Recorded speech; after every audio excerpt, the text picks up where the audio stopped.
Could that be something that Mickey would be upset about if there was an EPO or a protective order against an ex-boyfriend? Maybe. Maybe. Watched the other day, Mickey and Kevin, Chrissy, Tim, Michael Clark. We had a street fight, and Mickey acted really strange today. I found him a lot. He's always a real funny, cut up, easygoing guy, and he acted strange at lunch. And I don't know if this matters, but I'm gonna tell you anyway, because after Now, I have a little bone to pick with this, okay? She says, I don't know if it matters, but I'm going to tell you anyway. Listen to what she says. Yes, honey, I think this matters. And the fact that she would even say that at the beginning of this really, really begs deeper questions and a deeper investigation. I don't think that you can take what she just said there and then what's getting ready to come afterwards and be like, why would she even say that? it's odd to me.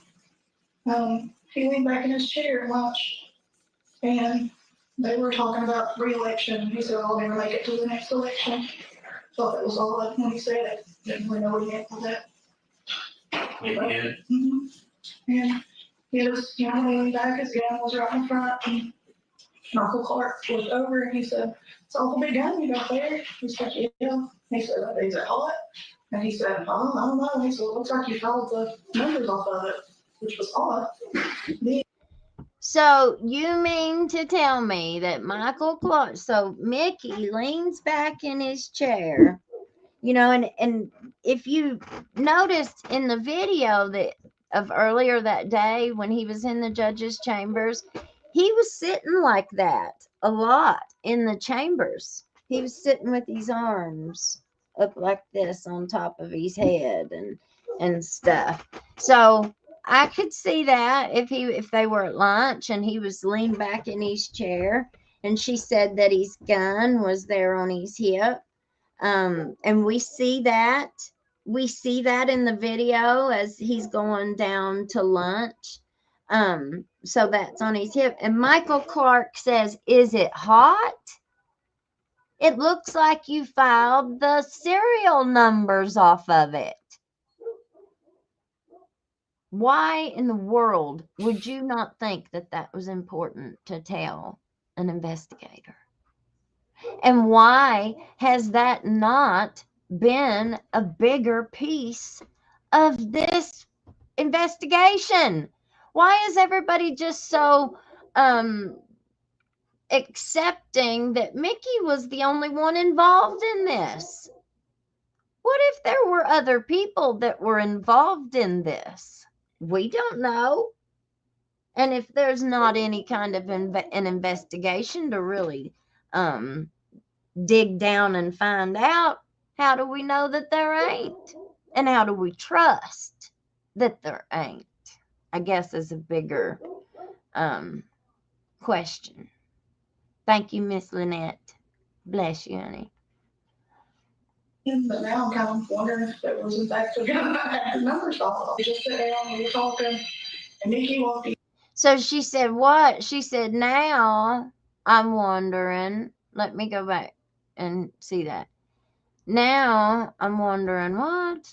And Mickey walked in, and he just had a weird look on his face, like he was just. I still missed it. Hang on.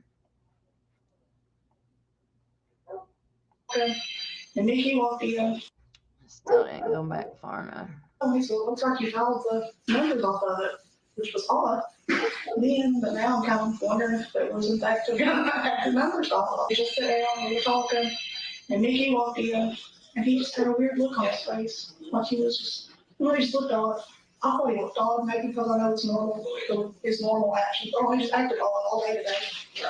And he walked in, and in a really hateful voice, he said, "You want me to get out of here and to talk to Kevin in private." And we all just kind of looked at each other because it's Kevin's office, so it was odd to me that he was telling people to get out of Kevin's office. You seemed off. You just seemed off. Like, what do you normally say? You just, I don't know. There's just something. This didn't seem right. He wasn't present. Now, this is Tim Ison. He is the other rehab man. So I don't think he worked for the exact same place that Michael Clark did, but he's one of Michael Clark's big buddies, and he's one of the big rehab guys. This was just off.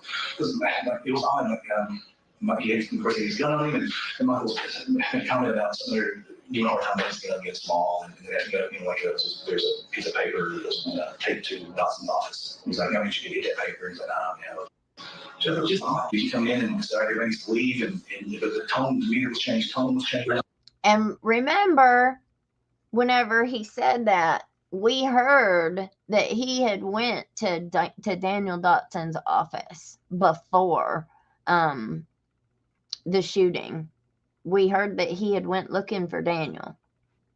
This is Christy Williams.